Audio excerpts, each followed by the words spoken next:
Welcome to the IREL podcast. Are you sick and tired of real estate gurus pitching their next pre-construction deal only to find out years later they were completely wrong? Worried the next overseas conference you spend thousands to attend will only be used to sell overpriced lots in deserted developments?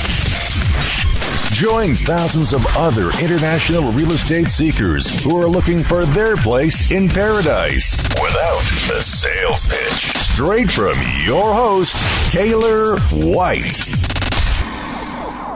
How would you like to connect with like-minded travelers, experience a brand new city, live like a local, and stay completely free?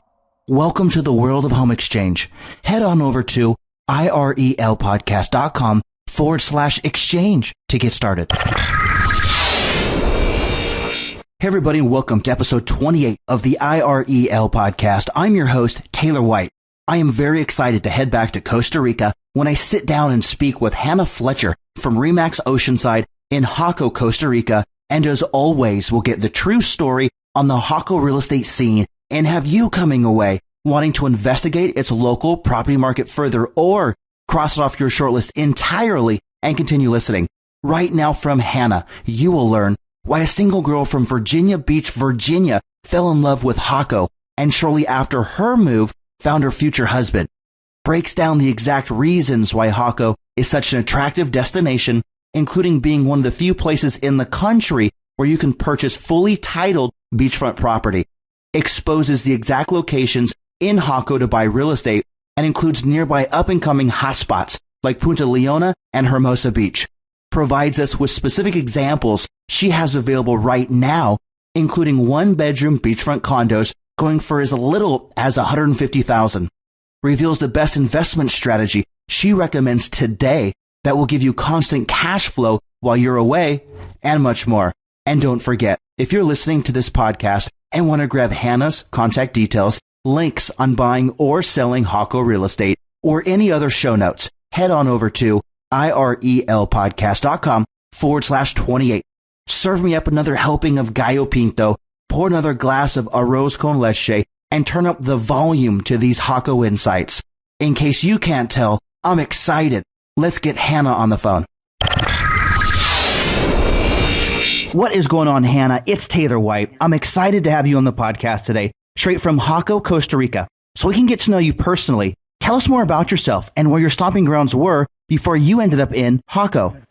Well, Taylor, thank you so much for having me. I'm actually originally from the East Coast of the U.S., Virginia Beach, Virginia, and I came to Costa Rica for the first time in 2000 to surf and work for two nonprofits. Shortly after, I knew Costa Rica was the place that I wanted to call home, and I made the big move as a single girl. Shortly after, I met my husband, who's from Huntington Beach, California, and now we have a family. We have a 3-year-old daughter, and in about 2 weeks, we'll have a little boy as well. And, the more I travel, the more I realize that we have something special here in the Central Pacific. It offers such a great mix of lifestyle activities, nature, wonderful people, and just the richest in life in general. My family and I are very happy here. Well, Hannah, I have to ask, it's February, you're in Costa Rica. Can you explain a little bit more to make us jealous what the weather is like today? It is sunny and beautiful, and I think right around 85 degrees. And to make us more jealous, how far are you right now from the ocean? I'm about 1 block away or 1 football field. Fantastic, Hannah. And so we can get a better idea of you professionally. Give us your brief resume leading up to Remax Oceanside. Absolutely. I spend most of my time in college working with nonprofits. I still definitely have a passion for giving back, but needed to find a job to fund the habit. I graduated from university with a business finance international business degree, which included some real estate. So when I decided to stay in Costa Rica long term, real estate was a natural transition for me. Right around the time that I did move to Costa Rica, the real estate market was booming. I obtained both of the 2 licenses that are available here. And shortly after was offered a position with the Remax office locally. And I've been here ever since. Hey, Hannah, I'm curious. You said the 2 licenses. Can you better explain what those are? Yeah, absolutely. I mean, they'd be similar to the education that you'd get in the U.S., including the laws, the construction, and the ownership, the title laws, ethics, all of the important stuff that you would need to know to really be able to professionally represent property here in Costa Rica. Well, Hannah, we are always fascinated to learn about which countries people have considered and why. Now, why don't we delve deeper into Costa Rica as a whole, and then why you chose Jaco in particular versus other popular Costa Rican locations? Yeah, absolutely. I mean, this is really a great question. I have had a chance to travel quite a bit, and the more I do travel, the more I realize that Costa Rica itself, and Jaco especially, has something very special. It is a really wonderful country that's small, but it has quite a bit of diversity. I think there's 101 different climate types. And, when I was first arriving here, I had the chance to travel around and kind of look for my little piece of paradise. And I'm a beach girl, so that was kind of one of the first things on my list. And Jaco is one of the few places that you can obtain fully titled beachfront property. So there's a lot more development here. With the development comes a lot more amenities, which is also really important to me. We're the only beach community that has a movie theater, a performance art theater. And then we have, of course, some things that the other towns have as well, like a library and really great restaurants, which if you don't cook is also very important. And our quality of infrastructure, I think, is above a lot of the other areas within Costa Rica. And there's a lot of cultural events and positive growth in the town. So it's really easy to get involved and actually feel like you're part of the community. And then, Hannah, if we're looking at a map of Costa Rica, can you better explain where Jaco is located? Sure. If you put your finger right in the middle of Costa Rica, you'll be hitting basically San Jose, which is the capital. And that's also where you'd fly in, the international airport, and where the best hospitals are located. I mean, you travel about an hour to the coast, to the Central Pacific, and that's where you'll find Jaco Beach. Well, Hannah, we have gotten to know you both personally and professionally, reasons why you chose Costa Rica and why Jaco speaks to you. But get ready, because now it's time for us to pick your brain on the local real estate scene and to get the juices flowing. We're going to do a quick round of what I like to call the real estate hot seat, where I ask you 5 rapid-fire questions, and you give me an answer in 15 seconds or less each. Hannah, are you ready for the Jaco hot seat? All right, yeah, absolutely. What currency is local real estate priced in? Almost all real estate here in Costa Rica is priced in the U.S. dollar, unless, of course, you go to some of the more rural areas, and then you'll find it listed in the Costa Rican colone. Is owning property as a foreigner completely legal? Absolutely. The Costa Rican Constitution actually fully protects foreigner ownership of property, so you enjoy the same rights as any of the locals do. And you can obtain a title guarantee, and the titles are actually recorded in the National Registry with a special number and plot map for each particular property, so it makes the process very easy and clean. And then you covered a little bit, but can property be titled? Yes, it can. In general, all property in Costa Rica is fully titled fee simple ownership. The only exception would be the concession property, which applies to about 85% of the country's absolute beachfront, or the first 150 meters off of the sand. In the 70s, there was a law that was passed that instated the concession, which was really set up to limit the beachfront development and protect the wildlife, especially the sea turtles. At that time, the government gave all beachfront owners the right to title their property. They just had to go through the process and pay the fee. And the majority of the owners didn't, about 85%. So that 15% that is fully titled is the majority of it's located in the Central Pacific right around Jaco Beach. Can money flow in and out of Costa Rica easily, or are there currency restrictions? There are no currency restrictions. The American dollar is widely accepted throughout the whole entire country. With large transfers into the banks, that you might have to fill out a little bit of extra paperwork just so that they can, the banks tend to try to guard themselves against laundering or the normal kind of movement of large sums. And as listeners know, Hannah, my number one question, what is your favorite local drink? This is an easy one. We have something called agua pipa, which I think might be common in some of the more tropical areas, but it is the clear fluid found inside young coconuts. And I was actually reading an article the other day that said that 1 full cup of coconut water contains more electrolytes than some of the sport drinks and more potassium than a banana. So you can pull up to almost any fruit stand, and they'll have these green coconuts sitting there on ice. They'll hack the top off and stick a straw in it and send you on your way. That sounds absolutely yummy. I'm curious, since 2005, the Kelowna usually fluctuates something around 500 colones to like $1 US. How would you say that your own personal cost of living has either gone up or gone down or stayed the same? I say in general that it's pretty much stayed the same. Things here are pretty stable. So, there might be some things that have gone up, but gas and the big things are fairly the same.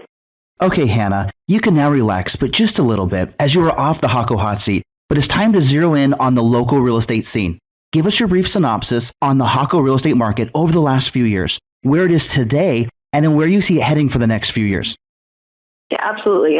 Costa Rica has been luring foreigners from around the globe for some time, but we definitely didn't escape the world crash on change. Many foreigners that originally bought investment property or vacation properties, when things got tight with the world market, of course, these luxuries are the first things that will go. So the market got flooded a little bit with listings, and it caused the market values to drop quite a bit, probably around 30%.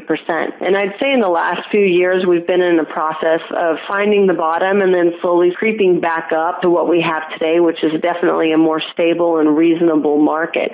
We've seen a steady increase, especially over the last year, and I'd say that's due to this new market of new retirees that are looking for the ease of everyday living, a safe and stable political and economic state, and someplace with really great health care that they can kind of call home. And here in Costa Rica, our health care is incredible, and it costs an average of 50 to 70% less than what you would find in Northern America. And then, Hannah, I'm curious, where do most of your clients come from? We're starting to see a lot of the higher-end Costa Ricans, but I'd say the majority is still probably from the U.S. and then from Canada. Well, Hannah, you have us sold on Costa Rica as a country, Jaco as a location, and then its real estate outlook within the near future. Of course, you don't have a crystal ball. I sure as heck don't. No one does. But that is why I think it's so vitally important to get on-the-ground insight from local real estate professionals. And yes, Hannah, I just used the words local and on-the-ground in the same sentence to drive home a very important fact. You are not some newsletter writer who might spend a few days in Jaco and then send out emails with hot buys calling yourself an international real estate guru. You are there in the trenches on a daily basis, dealing with local buyers, sellers, agents, lawyers, and every facet of the real estate business. Hannah, break this down even further for us. Pretend you are Google Maps or Google Street View. What streets, neighborhoods, or parts of the city are we talking about in Jaco? Okay. Yeah, definitely Jaco's the heart of the Central Pacific, but I wouldn't limit yourself to just Jaco just because it is such a small town. You go a little bit north or a little bit south, and you're going to find some really interesting locations. But just to start with Jaco, it is again known for its tidal beachfront. So we have those beachfront condos that are right on the sand that are very rare throughout the country. So that's a really special thing that you would find here in Jaco. You go about 10 minutes north, and you're going to find the Los Sueños Resort, Marina, and Golf Community, which boast of luxury condos and homes. And a little bit north of that, you're going to find a hidden community, which is, in my opinion, one of the gems of the Central Pacific, called Punta Leona. And that is a very secure resort area that is a favorite for a lot of the Costa Ricans. That has this beautiful little white sand beach at the end of a road that's lined with, bamboo and all kinds of tropical plants. And then just south of Jaco, you have Hermosa Beach, which is actually famous around the world for its world-class surf breaks. And it also has some titled beachfront homes, a really nice gated community in particular. And then you have the mountains kind of lining that beach, so you have a lot of the ocean view lots or homes in the highlands, which is a little bit higher up with really great breezes. And then a little bit further south of that, there's also another town that's worth mentioning. That's one of my favorites, and I really feel like it's one of the next booming areas. and that's Estorils. And it still has the feeling of a Costa Rican fishing village, but it also has like some really great residential lot communities and a beautiful lighter sand beach there. And, you feel like you're out in the middle of nowhere, but you're still only about 20 minutes from all of the amenities that Jaco and the Central Pacific has to offer. So if we have Jaco like in the center on the coast, let's just say, where are these areas located as compared to Jaco? Sure. If you're going to start the furthest north, coming in from San Jose, the capital, then you would hit Punta Leona first, and then you would pass Los Sueños to get to Jaco. Just past Jaco, you would find Hermosa Beach and then Estorils.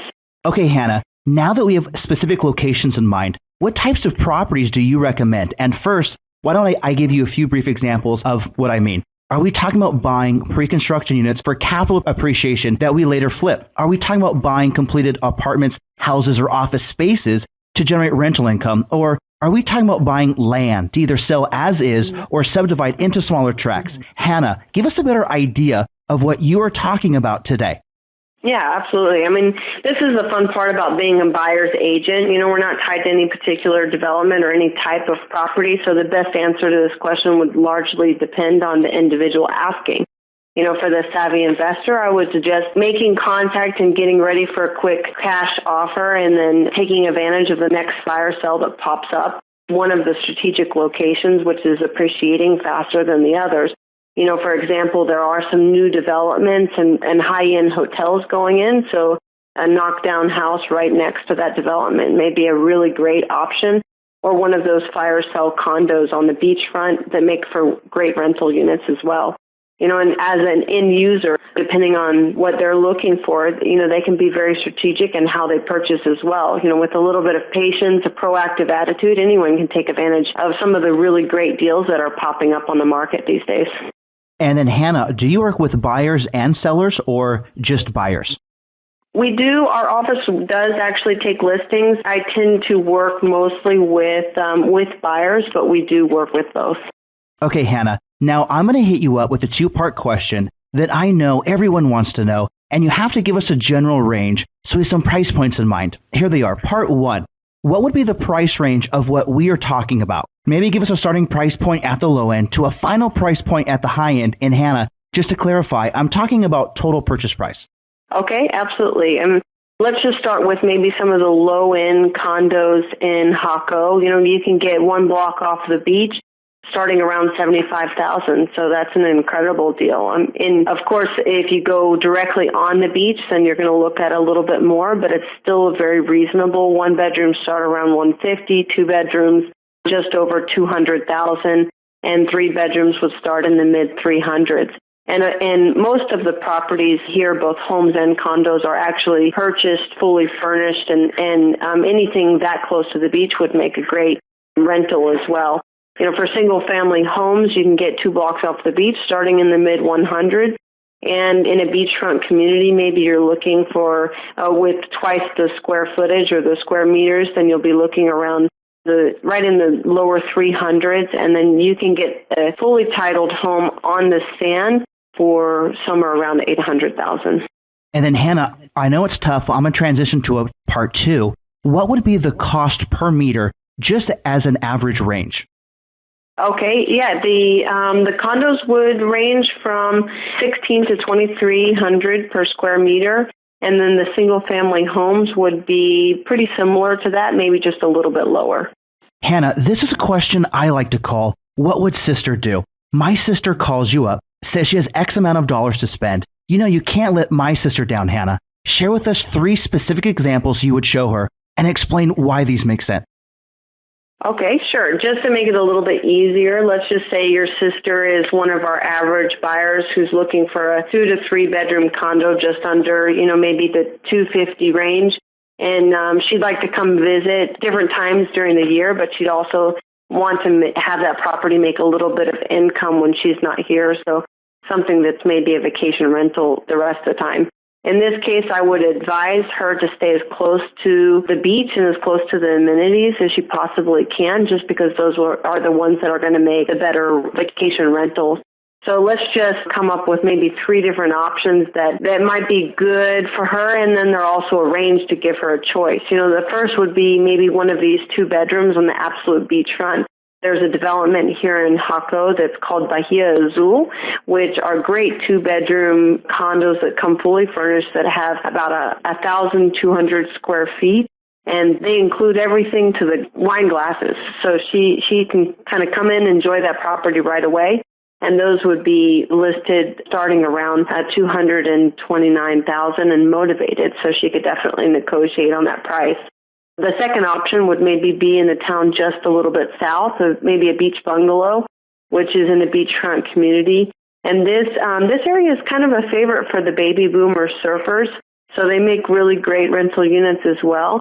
And they are these really cute bungalows that are kind of on wood stilts to take advantage of the ocean view. And they're a little bit smaller, but they still have great finishings on the inside, the granite countertop. And those will start just over $200,000 for something with an ocean view. Or she could, in the same price range, be looking for a 3-bedroom condo, maybe just off of the beach, maybe 1 or 2 blocks off the beach, with a little bit more room, maybe 1,600 square feet. And she can, that's the decision there. If she wants to sacrifice maybe the beachfront for a little bit of extra space, those make also some really great rentals since there's on-site management companies to take care of that for her. Hey, Hannah, those are really great examples. Could you better explain a little bit about what someone might expect for rental rate? Yeah, absolutely. I mean, depending on which one you're talking about, the beachfront condos, the 2-bedroom beachfront condos would probably, demand something around $200, $225 a night. The beach bungalows are going to be a little bit less, maybe somewhere around $175 a night. And then that 3-bedroom condo might demand something similar, actually, just because you're not on the beach, but it has more space. Right. And then do clients normally rent things out per night or per week or per month, or do they do something like a 3-month or 6-month or 12-month lease? I would say yes to all of those. We have a high season and a low season. In the high season, you'd want to take advantage of the nightly or weekly rates just because you can demand a lot more. And then in the low season, it would be really good to diversify a little bit with something more monthly just to keep your occupancy rate up. Well, Hannah, we are laser focused on specific areas around Jaco. We know our starting price point. We have an idea of cost per meter. We have 3 specific examples, which are good enough even for my sister. Now, I have to ask an obvious question. How do we buy? Do we need to come in with all cash, whether that's from our checking account, home equity line of credit, or retirement funds? Or can we come in with a certain percentage down and get local financing from a bank or credit union? Yeah, absolutely. I mean, any buyer that comes in with fast cash deal is going to get the red carpet treatment. It's going to reflect in a lower price and better options as far as, the terms of the contract. But if they do, or you do need financing, then there are some options for you.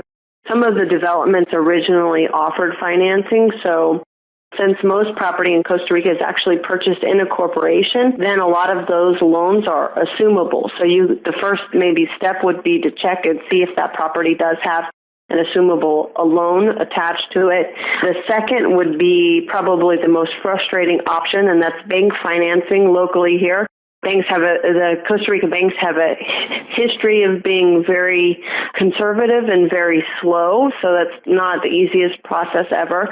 And then probably the most popular would be owner financing. Most owners know that they will have to entertain some sort of payment structure to open up their possibilities to get more buyers.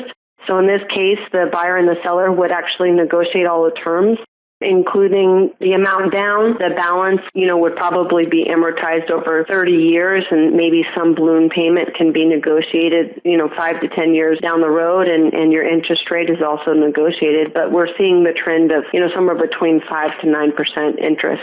Hannah, I'm curious, what percentage of buyers do you think come in with all cash? What percent might do bank financing? And then what percent could get seller financing? I would say probably less than 5 to 10% would actually go the bank financing route, and that of that 5 to 10%, they probably are locals and not so much foreigners. there are those assumable loans, that's probably a good 15% of our buyers, just because we had all of those condo developments kind of come up that did originally offer the financing with that assumable option. And then cash would maybe be a good 30%, and the rest would be owner financing. Okay, Hannah, anyone who has ever owned real estate can tell you need to have a money exit strategy in place even before you buy. It's something what I like to call, where's the cheddar? You are buying the property to do what with it to make some money. So Hannah, where's my cheddar? Again, Tyler, probably the income producers here would be the vacation rentals. I mean, Costa Rica has a big buzz, and we are close to the capital, so we get all that weekend traffic as well. So I think that would be a really good route to go. And if you're wise about the property you purchase, then you'll definitely be able to cover your costs plus make 3 to 4%. And if, and we've actually even seen some of our clients that are more aggressively marketing their properties on some of the marketing sites make upwards of 6 to 7%. Hannah, we wanted to thank you for taking the time to share with us about Jaco Real Estate. We have heard about your journey, why you chose Costa Rica, exact areas to focus on, price points to look out for, examples good enough even for my sister, a strategy to purchase, and then what we might do with it after the fact to make some cheddar. Unfortunately, it's time to say goodbye. But before we do, share with us easy ways to get a hold of you, any parting advice you might want to share, and then let's say goodbye. Certainly. We have a website, www.remax-ocr, that's for Oceanside, Costa Rica.com, so remax-ocr.com. My email, Hannah, HANNAH, at remax-ocr.com. You can reach me by Skype, Hannah Rico Fletcher, or we have an international line that actually rings here in our office that's toll free in the States, and that is 714-369-8133. Or you can call locally. Our country code is 011 and then 506-2643-4005. Absolutely fantastic, Hannah. I have really enjoyed this conversation, straight from Jaco, Costa Rica to our earbuds, and I hope we can catch up again in 3 to 6 months. Yeah, absolutely, Taylor. It's certainly been a pleasure. Thanks for having me, and definitely stay in touch. I'm always up for sharing the beautiful paradise that I've come to call home. I want to thank Hannah once again for taking us back to Costa Rica and revealing why Jaco is such an attractive beachside location. Hannah is another amazing example of a hardworking wife, mother, and real estate lover, and I can't wait to get her back on the show again soon with more specific Jaco real estate investments she believes you need to hear about right now. If you're listening to this podcast and want to grab Hannah's contact details, links on buying or selling Jaco real estate, or any other show notes, head on over to irelpodcast.com/28. Are you a real estate agent like Hannah with an amazing story you want to share? Do you have properties located in the world's most desired hotspots just waiting for buyers? Well, guess what? I want to help. Whether you're a Russian in London, an Englishman in Valencia, a German in Bolivia, or an American in Costa Rica like Hannah, I invite you to share it with my eager audience. Head on over to irelpodcast.com/28 to get started. And together, we will share your story. You have been listening to the IREL Podcast with Taylor White. Be sure to hit up irelpodcast.com for more. That's irelpodcast.com. Thanks for listening.